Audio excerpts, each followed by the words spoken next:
बहन जबरदस्ती मुझे अपने पति के साथ सुलाकर खुद सारी रात बाहर रहती थी। एक रात मेरे जीजू को पता चल गया कि मैं उनकी पत्नी नहीं बल्कि साली हूँ। फिर मेरे जीजू ने मेरे साथ ऐसा काम किया जिसे सुनकर आपके होश उड़ जाएंगे, क्योंकि रात को मैं गहरी नींद में थी। तभी मुझे महसूस हुआ कि कोई मुझे जगाने की कोशिश कर रहा है।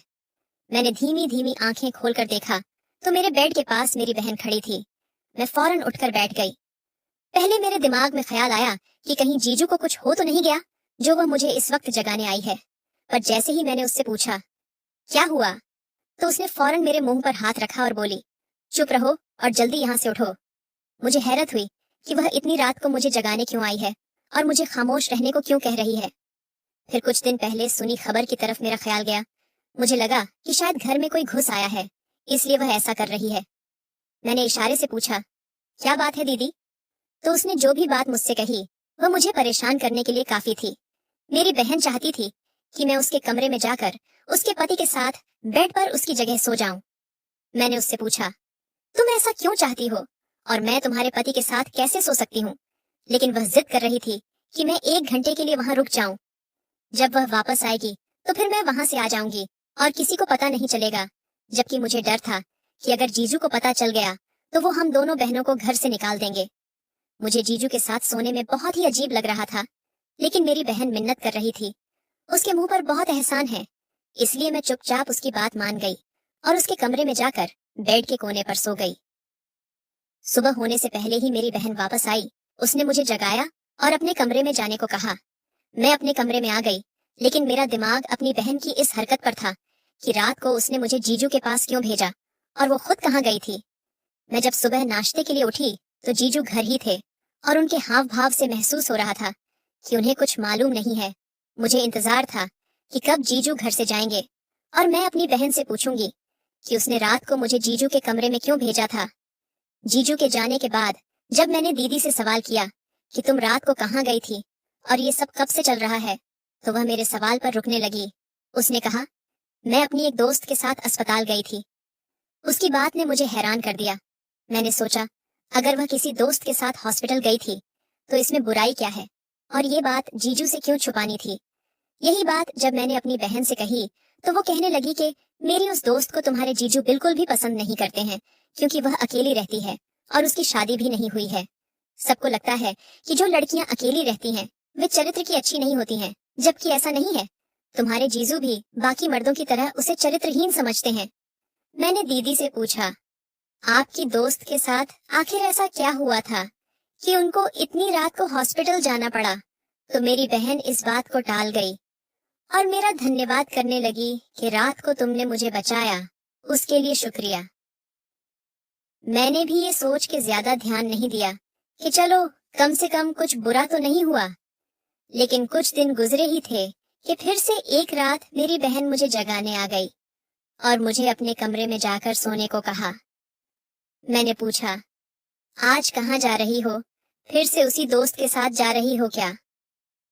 तो उसने कहा, हाँ, उसी के साथ जा रही हूँ। मैंने बहुत पूछा कि किस हॉस्पिटल में जा रही हो, क्यों जा रही हो, ताकि मुझे कुछ मालूम हो, लेकिन मेरी बहन ने मुझे कुछ नहीं बताया। वो मुझे अपने कमरे में भेजकर घर से निकल गई और मुझे ऐसा महसूस हो रहा था कि जैसे कुछ तो गलत हो रहा है। यकीनन मेरी बहन कुछ गलत कर रही थी और रात को हॉस्पिटल जाने के बहाने से कहीं और जाती थी। मेरी बहन तकरीबन 4 घंटे बाद वापस आई और वह 4 घंटे मैंने जैसे सूली पर लटक कर गुजारे थे। जब भी जीजू करवट लेते थे तो मुझे लगता था कि अब मेरा राज खुल जाएगा, लेकिन अब मैंने दिल में पूरी तरह से सोच लिया था कि अब मैं अपनी बहन की बात कभी भी नहीं मानूंगी और अगर आगे फिर से ऐसा कुछ हुआ तो जीजू को सारी बात सच बता दूंगी, क्योंकि उन्हें सब कुछ मालूम होना चाहिए। मैंने अगले दिन फिर से अपनी बहन से बहुत सारे सवाल जवाब किए, लेकिन उसने मेरे हर सवाल को टाल दिया और इसी तरह चलता रहा। तकरीबन 1 हफ्ते बाद फिर से मेरी बहन मेरे कमरे में मौजूद थी और आज रात फिर चाहती थी कि मैं उसके कमरे में जाकर सो जाऊं, पर इस बार मैंने सख्ती से इनकार कर दिया और धमकी भी दी कि मैं आज जीजू को सब कुछ बता दूंगी। तो उसने कहा, ठीक है, अगर तुम सब कुछ उन्हें बता दोगी तो मैं तुम्हें वापस घर भेज दूंगी और यहाँ कभी नहीं बुलाऊंगी। अब तुम खुद सोच लो कि तुम क्या करना चाहती हो। मेरे भविष्य का सवाल था, इसलिए मैं न चाहते हुए भी जाकर उनके कमरे में सो गई। मैं सोच रही थी कि अगर ये बात खुलेगी तो बात मुझ पर भी आएगी। अब मुझे क्या करना चाहिए? क्या अपने जीजू को बता देना चाहिए या फिर दीदी की बात मानकर खामोश रहना चाहिए? मैं चुपचाप लेटकर छत की तरफ देखते हुए यही सोच रही थी कि मुझे महसूस हुआ कि मेरे जीजू ने मेरी तरफ करवट ली। मैंने झट से आंखें बंद कर ली ताकि उन्हें महसूस हो कि मैं सो रही हूँ और करवट लेकर उनकी तरफ पीठ कर ली। लेकिन उन्हें शायद अंदाजा हो गया था कि मैं उनकी पत्नी नहीं हूँ बल्कि साली हूँ, इसलिए उन्होंने अपनी पत्नी से और मुझसे अपने ही तरीके से बदला ले लिया। मेरा नाम मुस्कान है। हम दो ही बहनें हैं और हमारा घर एक छोटे से गांव में है। मेरी बड़ी बहन सुनैना की शादी एक शहर में हो गई थी और वह अपने पति के साथ शहर में रहती थी। मैंने जब मैट्रिक पास किया तो पास के ही कॉलेज में एडमिशन के लिए फॉर्म जमा करवा दिए, क्योंकि हमारे गांव की लड़कियां वहीं पढ़ने जाती थीं। लेकिन मेरी बहन ने जिद की कि वह मेरा एडमिशन बड़े शहर में करवाएगी और खुद ही मेरे सारे डॉक्यूमेंट ले गई और अपने शहर के कॉलेज में जमा करवा दिए। जब मेरा एडमिशन हो गया तो उसने खुद ही ऑफर किया कि मैं उसके घर में उसके पास रहूंगी।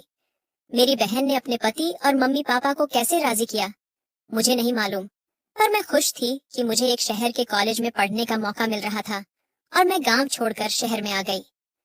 मुझे यहाँ आए अभी ज्यादा दिन नहीं हुए थे, लेकिन हर काम में मेरी बहन मेरा साथ देती थी। जिस तरह का फैशन चलता था वो मुझे उसी तरह के कपड़े लाकर देती थी, मुझे अच्छा खाना खिलाती थी और मेरी सारी फरमाइशें पूरी करती थी। और इसी तरह के बहुत से एहसान दीदी के मुंह पर बन गए थे। वैसे भी वह मेरी बड़ी बहन थी तो मैं उसकी हर बात माना करती थी। सब कुछ बिल्कुल ठीक चल रहा था। जब पहली बार कॉलेज में छुट्टी हुई तो मैं बहुत खुश थी कि अब मैं वापस अपने गांव जाऊंगी और अपने दोस्तों से मिलूंगी। लेकिन मेरी बहन ने मुझे ज्यादा दिन गांव में रहने नहीं दिया। वो बोली, तुम शहर में ही रहो और अपनी पढ़ाई पर ध्यान दो। मुझे लगता था कि वह मेरा बहुत ख्याल रखती है। वो मुझे शायद इसलिए इतना मोटिवेट करती है क्योंकि खुद उसने छोटे से ही कॉलेज में पढ़ा था और शायद वो ये चाहती थी कि उसकी बहन अच्छे से पढ़े और गांव में सबसे आगे रहे। मेरी बड़ी बहन के दिमाग में क्या चल रहा था ये तो मुझे मालूम नहीं था। मेरी छुट्टियां अभी कुछ बाकी थीं, फिर भी मैं गांव से वापस आ गई। मेरे जीजू भी मुझे घर का एक हिस्सा ही समझने लगे थे, इसलिए उन्हें भी मेरी आदत हो गई थी। वह भी मेरे वापस आने से बहुत खुश थे। जिस दिन मैं गांव से वापस आई उस दिन थकान की वजह से मैं जल्दी सो गई। जब आधी रात को मेरी बहन मेरे कमरे में आई, उसने चुपके से मुझे अपने कमरे में जाकर सोने को कहा और मेरे सवाल करने पर कहा, मेरी दोस्त हॉस्पिटल में है और उसे मेरी जरूरत है। तुम्हारे जीजू उसको पसंद नहीं करते। तुम जाकर मेरे कमरे में सो जाओ ताकि उन्हें मालूम न हो कि मैं कमरे में नहीं हूँ। मैं इस बात पर खामोश हो गई और इस पर ज्यादा सोचा नहीं। लेकिन मुझे क्या मालूम था कि एक बार उसकी बात मानकर मैंने अपने लिए क्या मुश्किल खड़ी कर ली है और ये चीज मेरे ऊपर क्या क्या मुसीबतें लाएगी। ये सच्चाई मुझे नहीं मालूम थी। इस बात को एक हफ्ता ही गुजरा था कि दोबारा से मेरी बहन ने मुझे उसके कमरे में जाकर सोने को कहा। मैं तो बहुत बहस कर चुकी थी, लेकिन आखिरकार मुझे उसकी बात माननी पड़ी और जब 2 से 3 बार यही आदत रही तो मैं भी अब बहस करना छोड़ चुकी थी। जब भी वह मुझे जगाती, खामोशी से मैं उसके कमरे में जाकर सो जाती। लेकिन एक दिन मुझे ऐसा महसूस हुआ जैसे मेरे जीजू जाग रहे हैं और उन्हें मालूम है कि बिस्तर में उनके साथ उनकी पत्नी नहीं बल्कि साली है। मुझे बहुत डर लगा और मैं सोच रही थी कि अगर उन्होंने मुझसे सवाल कर लिया कि तुम मेरे साथ क्यों लेटी हो तो फिर क्या होगा। मैंने जैसे तैसे कुछ घंटे गुजारे और करीब 5 घंटे बाद मेरी बहन वापस आ गई। दूसरे दिन मैंने दीदी को बताया कि मुझे लगता है कि रात को जीजू जाग रहे थे और उन्हें सब कुछ मालूम है। लेकिन मेरी बहन कहने लगी, नहीं, उन्हें कुछ मालूम नहीं है। अगर मालूम होता तो यकीनन वो मुझसे सवाल करते या तुमसे सवाल कर लेते। तुम डरो मत। मुझे उसकी इस झूठी तसल्ली से बिल्कुल भी सुकून नहीं आ रहा था। अब तो मेरा कॉलेज भी शुरू हो गया था और दीदी का यह सिलसिला भी जारी था। मेरी बहन पहले हफ्तों में एक बार जाया करती थी, पर अब तो हर 2-3 दिन बाद जाया करती थी। मेरी बहन मुझे कभी नहीं बताती थी कि वह कहाँ जाती है और जब मैं पूछती भी थी तो इस सवाल को सख्ती से टाल देती थी। हैरत की बात तो यह थी कि वह जिस दोस्त का नाम बताती थी, उस दोस्त को आज तक मैंने कभी देखा ही नहीं था, और न कभी वह हमारे घर आई थी और न ही मेरी बहन कभी दिन की रोशनी में उससे मिलने गई थी। मुझे शक हो रहा था कि वो कुछ तो गलत कर रही है, लेकिन बता नहीं रही थी। मैंने सोच लिया था कि इससे पहले कि बात खुल जाए, मुझे सारी हकीकत मालूम करनी होगी।